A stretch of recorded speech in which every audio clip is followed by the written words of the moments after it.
bienvenue dans ce nouveau vlog. Je vais rentrer directement dans le vif du sujet en vous parlant d'un roman que j'ai découvert et que j'ai trouvé absolument incroyable. Il s'agit de QI de Christina Dalcher que j'ai découvert dans le cadre du Grand Prix des lecteurs Pocket 2023. Et alors ce roman, c'est un roman coup de poing qui est glaçant, qui est terrifiant, qui donne à réfléchir, qui permet une véritable remise en question du système éducatif, du système scolaire, et c'est dingue. Pour resituer un peu le contexte, on est dans une société qui, à la base, est pas forcément différente de la nôtre.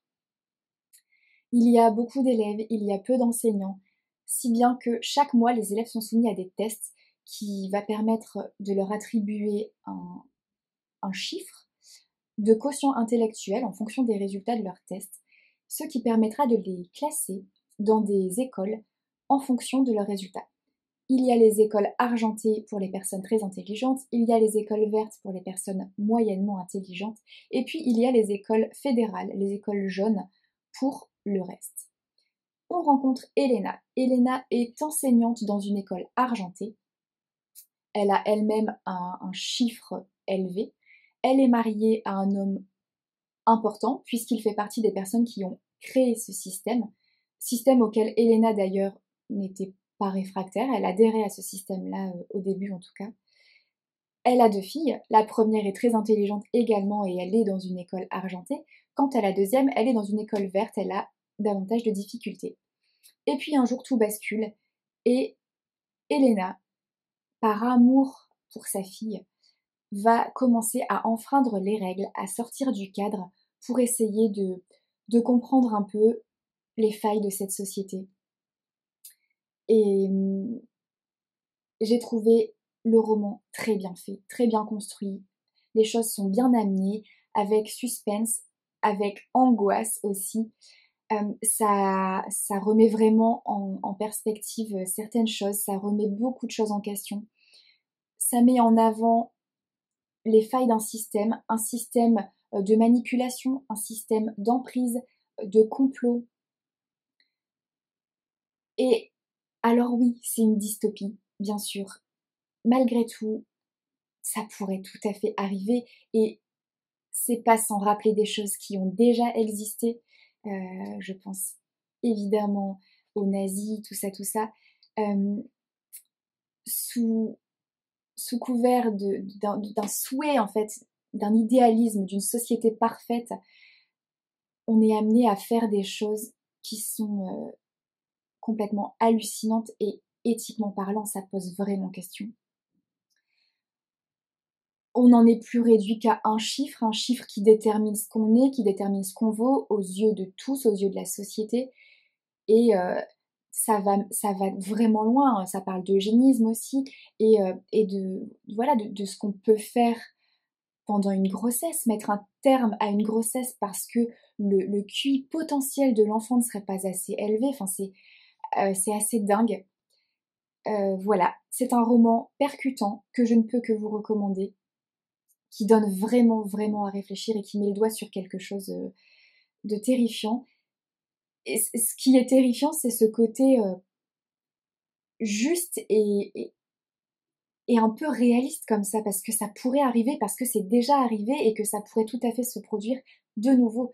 Là, ça se passe aux États-Unis, dans une sorte de futur finalement pas si futur que ça. Donc voilà, j'ai trouvé ça incroyable, c'est une très belle découverte. Ça m'a donné très envie de découvrir aussi le précédent roman de l'autrice, qui est Vox, qui a fait beaucoup parler et qui est également une dystopie. Donc je pense que je vais me le procurer très bientôt. Ce roman il fait 400 pages, ça retourne le cerveau et c'est 400 pages que j'ai lues en une seule journée. Tellement je les dévorais, tellement c'est prenant et voilà, lisez QI. Salut! On est mercredi, je reviens de la boîte aux lettres et il y avait des petites choses, donc je me suis dit que j'allais les ouvrir avec vous. C'est parti. Première chose. Ah oui! C'est vrai, c'est écrit escale en bord de plage, parce que j'ai passé une commande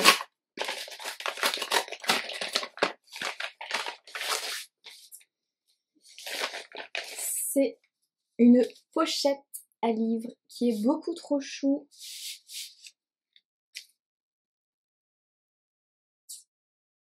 La pochette Le Petit Prince.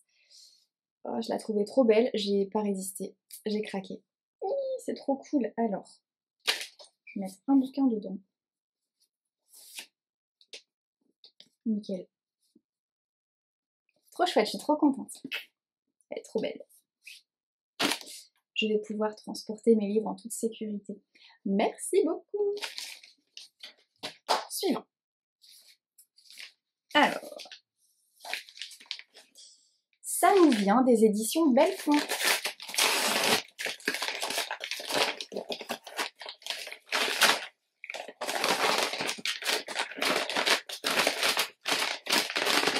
Ah.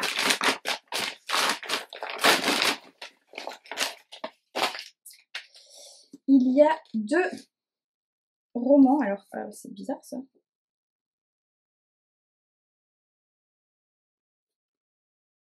Il y a un roman des éditions Pocket.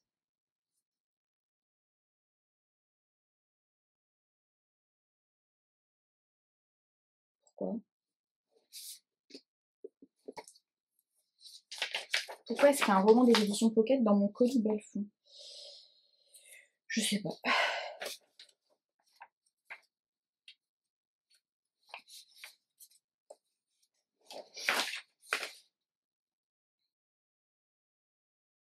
Bon, bah c'est un cadeau, j'imagine. Parution simultanée. En fait, comme j'ai demandé le nouveau roman, ils ont joint le roman qui date de l'année dernière et qui sort chez Pocket, j'imagine. J'imagine que c'est ça. Ok.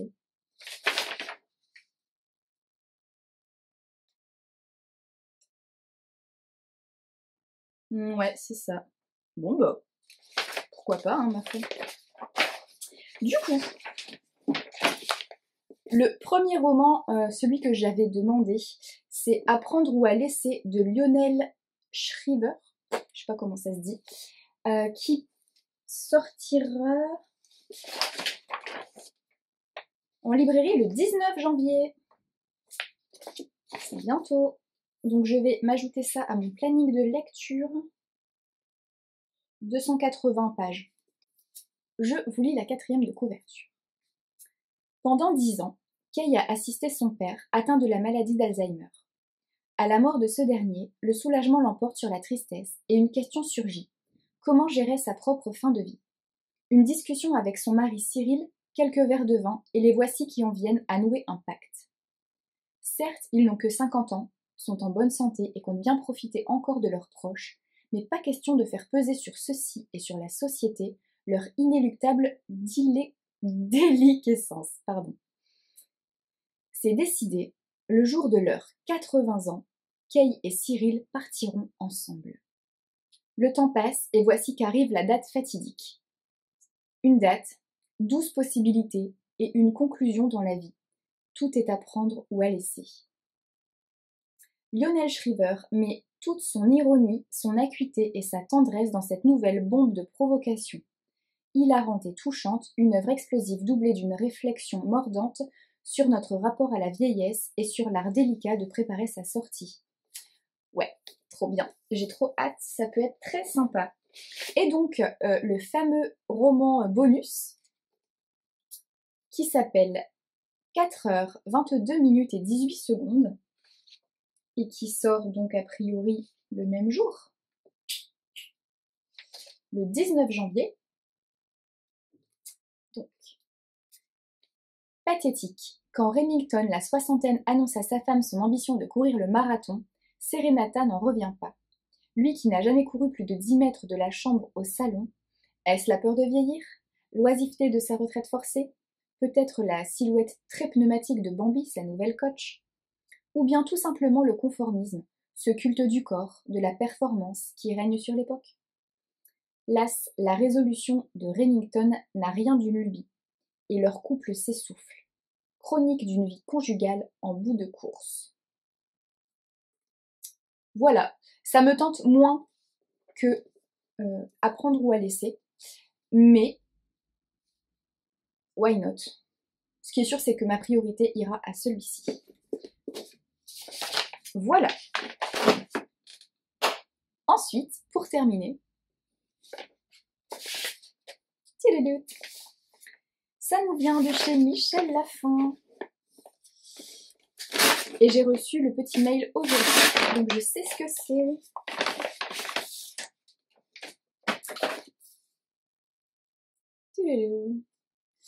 La petite pharmacie littéraire de Elena Molini. Roman Michel Lafon. Je suis trop contente. Ça va être sympa. Je vous lis ça. Pour réaliser son rêve et ouvrir sa librairie au cœur de Florence, Blue a une idée lumineuse. Prescrire les livres comme des médicaments.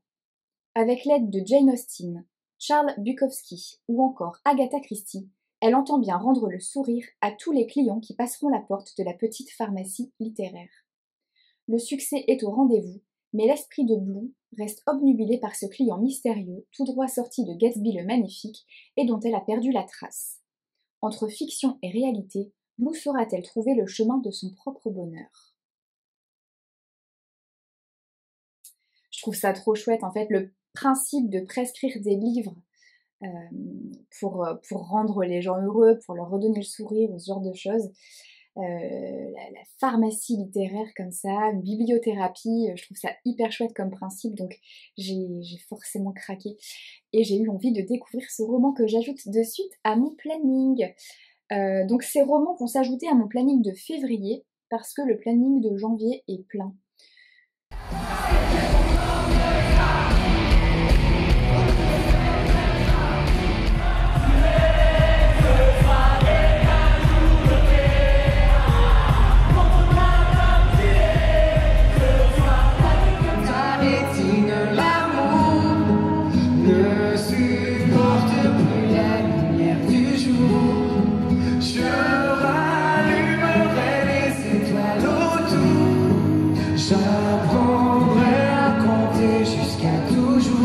Toi, tu pourras compter sur moi.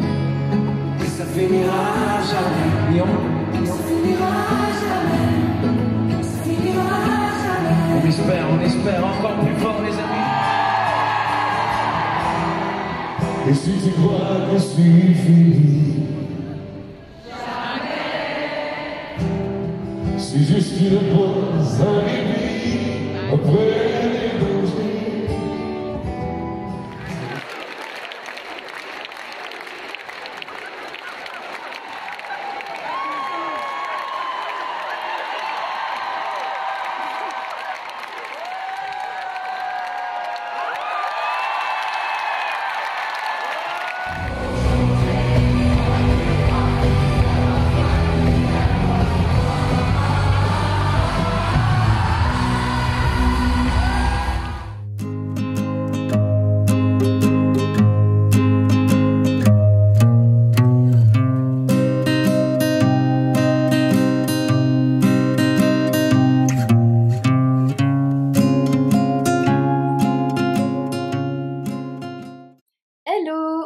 Mercredi et je vous retrouve après mon week-end lyonnais. Gros week-end d'ailleurs, j'ai passé quand même 4 jours sur place et c'était tellement chouette. J'y suis allée pour voir les Enfoirés en concert. Les Enfoirés, c'est le rendez-vous annuel. C'était mon rendez-vous avant Covid. Parce que là, ça faisait 2 ans qu'on ne les avait pas vus sur scène.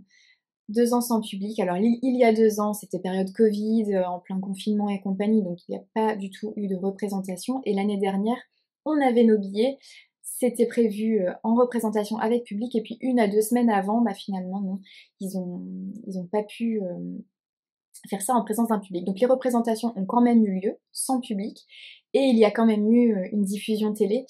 Mais voilà, là c'était l'année des retrouvailles avec un public et c'était très très chouette de pouvoir revivre ça, de pouvoir se remettre dans cette ambiance-là. Du coup c'était un parterre assis numéroté, ce qu'on n'avait pas du tout connu avant. Avant c'était une fosse debout. Donc il y a des plus et il y a des moins. Au niveau des moins, je dirais que c'est en termes d'ambiance, c'est moins festif. Alors, non seulement il y a le côté effectivement assis qui s'y prête moins à une ambiance un peu folle, et puis le choix des chansons se prêtait moins à la fête aussi, je trouvais. Il y avait quand même une majorité de chansons plus sérieuses et plus en émotion que de chansons sur laquelle on peut faire la fête. Voilà. Et sinon, quand même gros plus de ce parterre assis numéroté, c'est de ne pas devoir faire la queue. Parce que j'ai connu les concerts des Enfoirés où tu fais la queue depuis le matin parce que tu as envie d'être bien placé. Ou depuis le matin, voire même parfois la veille au soir, si tu as envie d'être vraiment au plus près et au premier rang. Et là, mais quel bonheur de pas faire la queue, d'arriver au dernier moment, de pouvoir profiter de la ville, découvrir la ville, profiter de tes amis. C'est quand même hyper agréable. Et puis il y a quand même le concert des Enfoirés, pour ceux qui ne connaissent pas, il y a quand même beaucoup de changements de décor et donc entre chaque tableau, il y a des gros temps morts. Pendant ces temps-là, il y a un artiste qui vient faire un petit interlude avec une chanson à lui ou bien une reprise, peu importe, mais qui vient faire patienter le public comme ça. Et donc c'était quand même assez appréciable de pouvoir s'asseoir pendant des temps morts comme ça, de pouvoir se poser un peu parce que le concert dure genre 4 heures. Vu qu'il y a plein de changements de décor comme ça, c'est pas un concert classique qui dure 2 heures. Non, là t'en as pour 4 heures, 4 heures sur place au minimum. Donc voilà, c'est quand même appréciable de pouvoir s'asseoir. Je vais rien rajouter, juste c'était chouette. Il y aura la diffusion télé probablement en mars comme d'habitude et je me ferai un plaisir de revoir ça. Je suis rentrée avec plein de trucs dans ma boîte aux lettres. Tac. Donc on va découvrir tout ça ensemble. Je commence direct.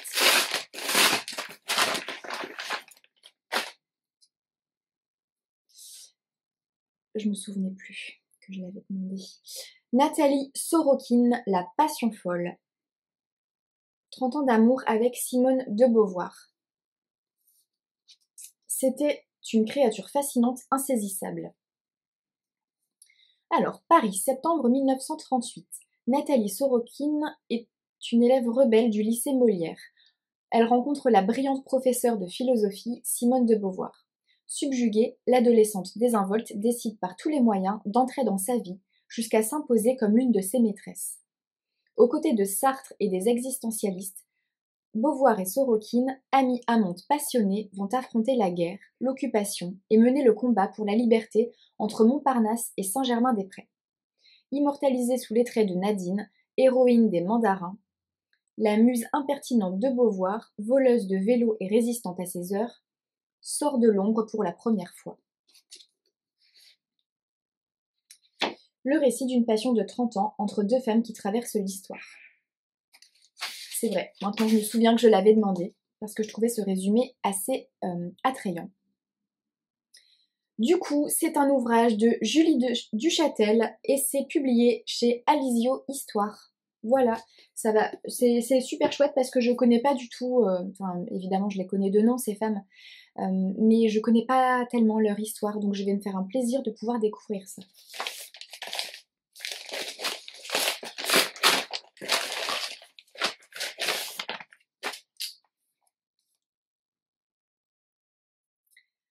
Ne jamais couler de Marie de Brouwer et Lucie Macaroni.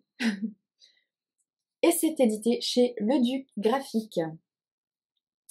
La grossophobie définit l'ensemble des discriminations que vivent les personnes grosses dans notre société. Elle est constante dans nos vies. De l'enfance à l'âge adulte, c'est une discrimination silencieuse, ignorée, légitimée. Alors voilà, la grossophobie, elle est partout, tout le temps, et tout le monde s'en fout.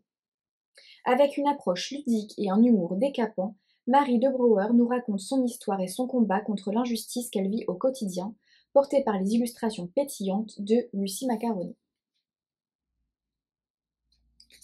Je vous montre les planches.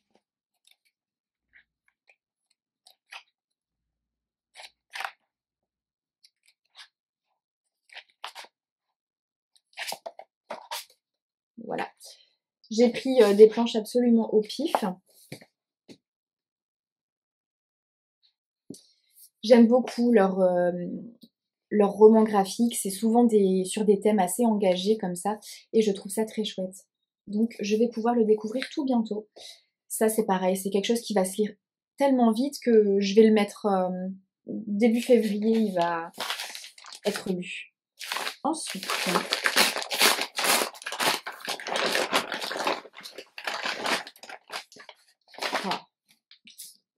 tellement. Les heures incertaines. Je suis trop contente de l'avoir reçu. Le seul truc, c'est que je n'ai pas encore lu le tome 2 parce que c'est une suite. C'est la suite du rêve de nos mères. Donc le tome 1 que j'ai lu et le tome 2, je ne l'ai pas encore lu. Il a l'air quand même d'être un beau pavé. Je ne vais pas vous lire la 4e de couverture parce que c'est une suite et que du coup je préfère éviter.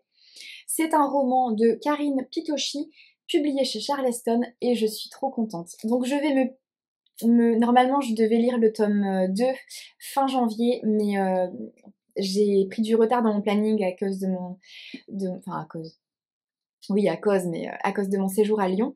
Donc voilà, celui-là va devoir attendre un peu, mais je vais essayer de me recaser le tome 2 quand même en février. Ensuite,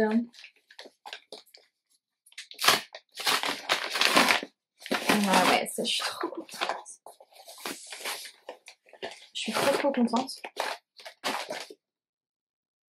J'en ai entendu tellement de bien par les lectrices Charleston de cette année. Donc Memphis de Tara M. Stringfellow.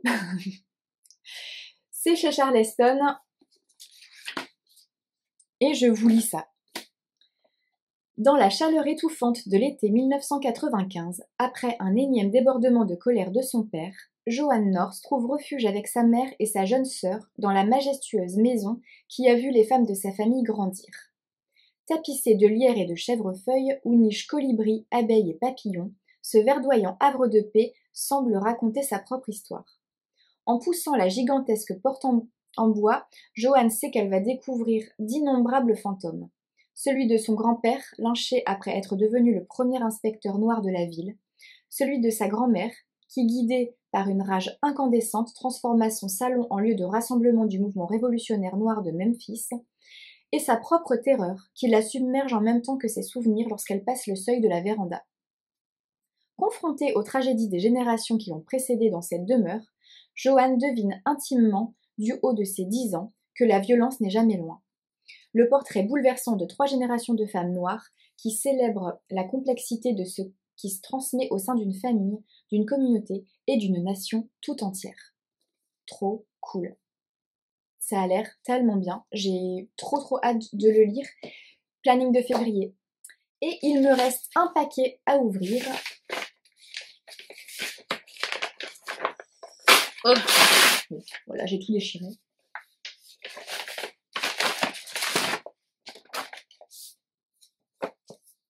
Tadada! La délicatesse du homard de Véronique Grissot et Alexandra Davis, qui est l'adaptation du roman de Laure Manel. Je n'ai pas du tout lu ce roman-là, pas encore, mais je suis trop contente, j'ai trop hâte. Alors, c'est chez Michel Lafon et Samedi. François, grand solitaire, dirige un centre équestre en Bretagne. Lors d'une promenade à cheval sur la plage, il découvre une jeune femme inconsciente au pied d'un rocher.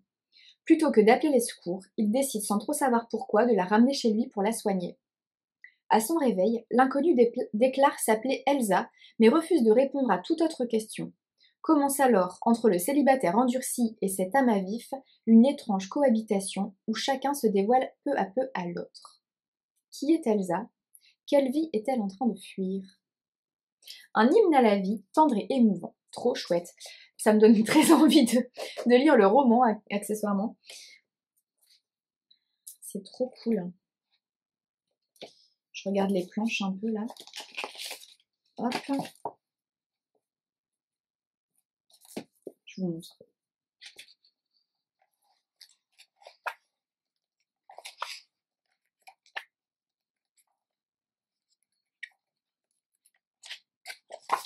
Voilà. Et il y avait un truc. Je crois que c'est doit être les sorties Michel Lafon. C'est le programme de l'année. Cool.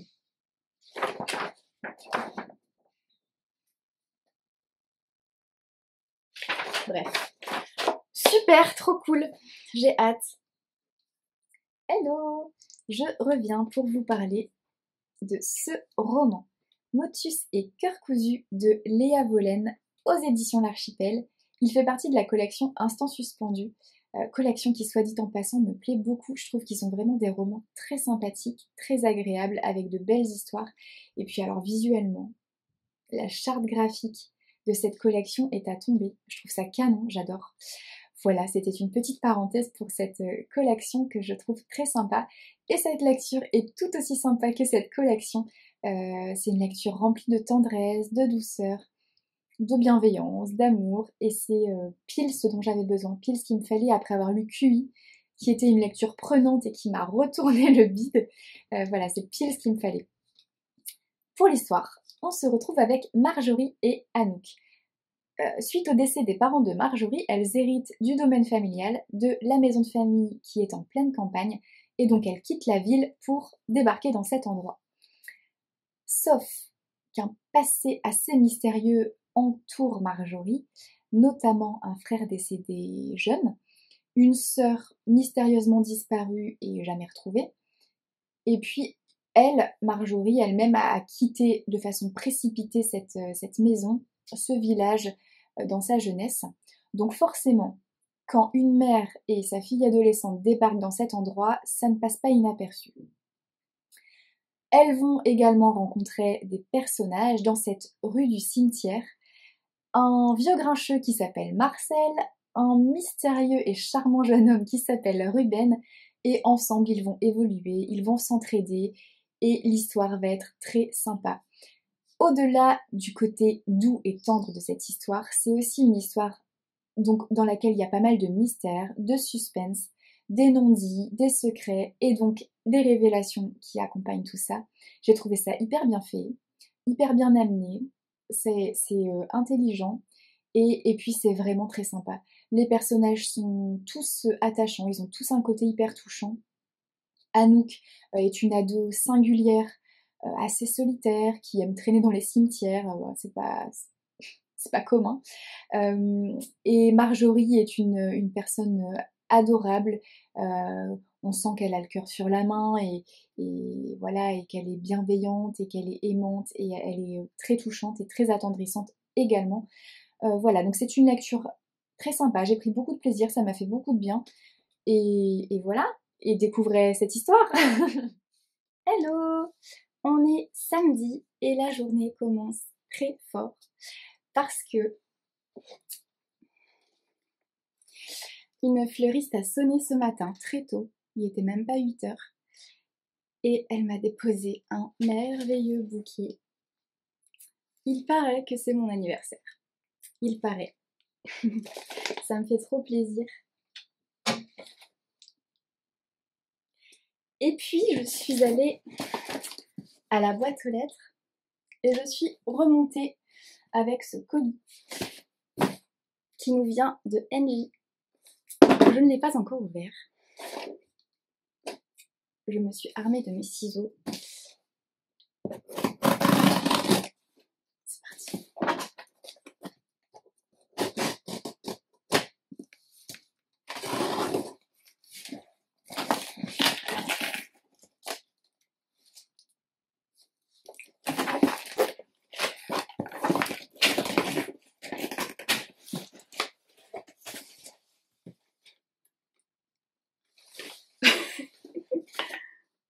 Ne pas ouvrir avant le 21, ça va, c'est arrivé pile le bonjour.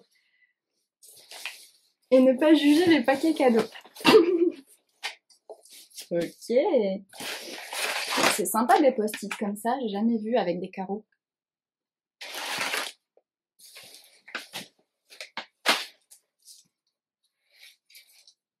Il y a une lettre. Ça, je la lirai tout à l'heure, je me la garde.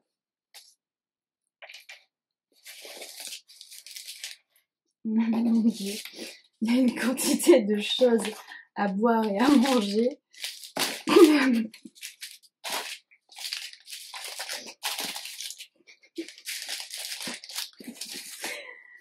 crois qu'elle veut que je m'empire.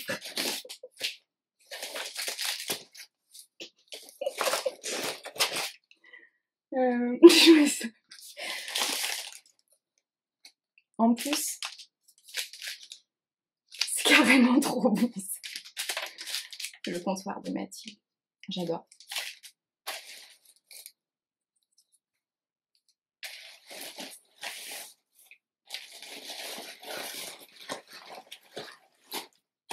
Mon chat va s'éclater avec ça. Allez, j'ouvre ça.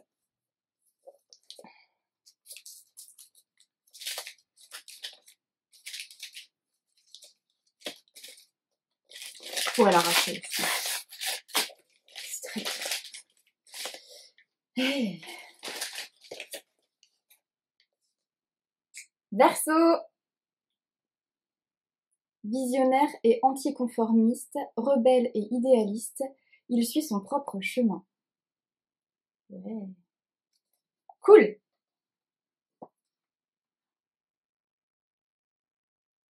Conseil pour aimer le Verseau. C'est vrai ça. Il est capable d'offrir un amour inconditionnel, mais a tendance à attendre la même chose en retour. Soyez honnête au sujet de vos sentiments et respectez ses valeurs humanitaires. Et surprenez-le, le Verseau adore l'inattendu. C'est vrai. En tout cas, moi, c'est très très vrai. Trop cool, trop cool. Merci Angie. Alors ça dit, dans un monde de plus en plus tumultueux, nous sommes nombreux à nous tourner vers l'art ancestral de l'astrologie pour y trouver repères et conseils. Avec cet ouvrage signé Stella Andromeda, vous saurez absolument tout sur la vie astrologique du Verseau, vous apprendrez à exploiter le potentiel du zodiaque et découvrirez ce que l'univers peut vous offrir. L'auteur nous livre des conseils pratiques dans tous les domaines de la vie, amour, santé, travail, faisant de ce guide la clé pour un avenir étoilé. Et j'adore la couverture, c'est trop beau. C'est trop chouette, merci beaucoup. Bon, en même temps, elle me connaît. Hein. Elle sait. Elle sait. Je crois que c'est pour ce paquet-là qu'elle disait de pas faire attention aux emballages.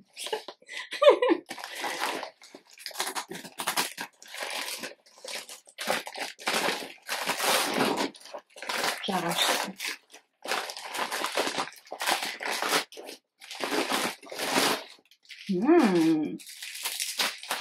C'est un gros neuf. Oh, magnifique. C'est trop beau. Il y a de la place pour en mettre du thé là-dedans. Trop, trop beau. J'adore. Carrément trop beau. Je suis fan. Trop fan. Oh, ça me donne envie d'aller me faire un thé, non ? Trop cool. Oh, merci beaucoup, Angie. Ça me fait trop plaisir. Gros bisous. Si tu passes par là, je t'embrasse très très fort et j'ai hâte qu'on puisse se retrouver. Je sais pas quand ce sera.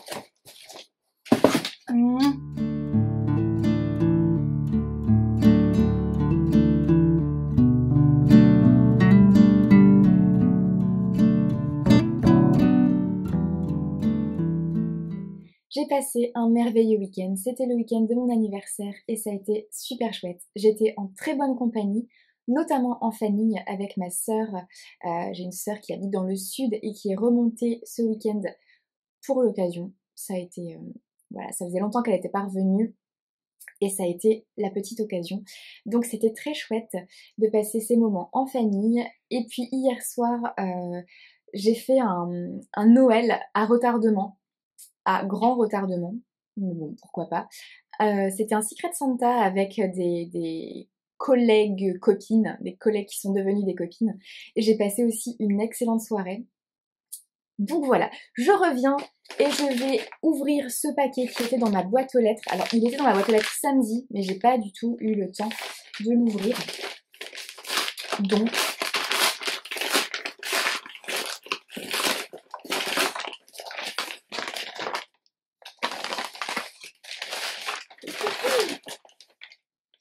Oh, c'est trop beau.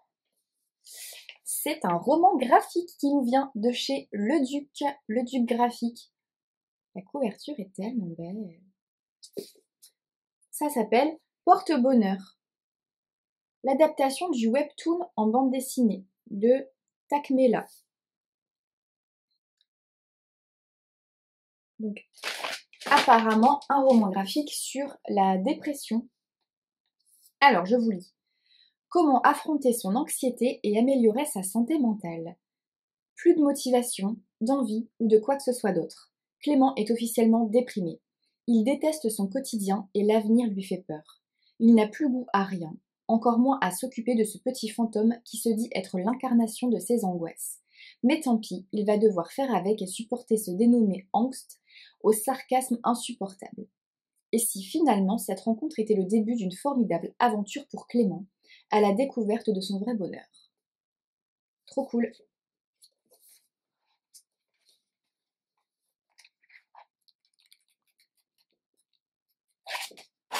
Je sais pas si vous avez vu grand chose quand j'ai passé les pages.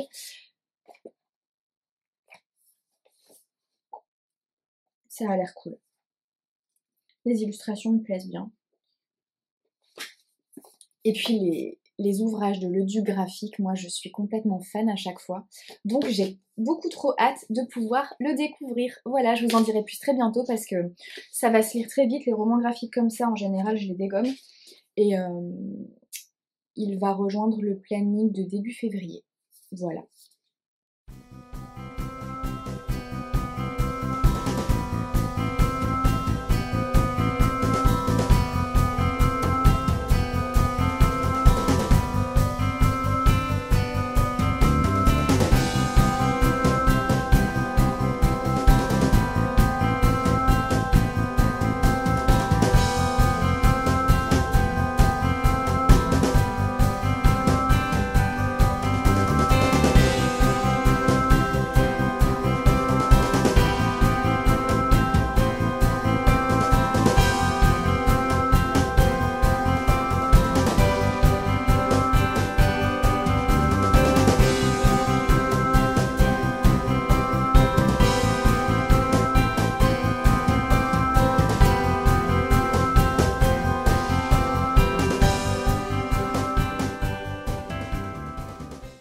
Hello, on est samedi et je viens vous parler de la soirée que j'ai vécue hier. C'était complètement fou. C'était une soirée organisée par les éditions Pocket en association avec le Furet du Nord. Ça s'est passé à Lille et il s'agissait de la rencontre exceptionnelle de 3 maîtres du thriller que sont Franck Tillier, Bernard Minier et Maxime Chatham. Waouh! C'était complètement fou. C'était hyper bien fait, hyper bien organisé. Ça a commencé par une petite séance de dédicace. Et puis après, il y a eu une discussion autour de la thématique de la peur. Donc chacun des auteurs nous a un peu expliqué les premiers moments comme ça dans leur vie où ce sentiment est apparu. Et puis après, ça a parlé film, ça a parlé roman, ça a parlé série, ça a parlé musique, ça a parlé voilà, de plein de choses autour toujours de cette thématique de la peur. C'était super intéressant, vraiment bien fait. Et après ce moment-là, ils sont passés de table en table, les 3 auteurs sont passés de table en table. En fait, on était tous autour de tables rondes, il y avait plein de tables rondes dans la pièce, et ils sont venus à la rencontre des personnes présentes, et on pouvait discuter avec eux, leur poser les questions qu'on voulait, et c'était vraiment génial. C'était top, hyper bien organisé, hyper convivial, hyper aussi intimiste, parce qu'il y avait finalement pas tant de monde que ça. Je me sens très privilégiée d'avoir été invitée à cet événement et vraiment c'était trop chouette. En plus j'ai retrouvé Angie, Magda, Fanny, ça m'a fait trop plaisir de pouvoir passer ce moment-là avec elles. Donc voilà, c'était trop cool. Je vais pas m'étaler plus longtemps, juste vous dire que j'ai du coup eu la chance d'avoir 3 ouvrages de ces auteurs, enfin un ouvrage de chacun de ces auteurs, que je me ferai un plaisir de pouvoir lire très prochainement, j'espère. Il faut que je leur fasse une petite place dans mon planning, mais ça devrait être jouable bientôt. Sur ce, je vais clôturer ce vlog ici. Je vous souhaite une très belle semaine et je vous donne rendez-vous la semaine prochaine dans un nouveau vlog. Prenez soin de vous.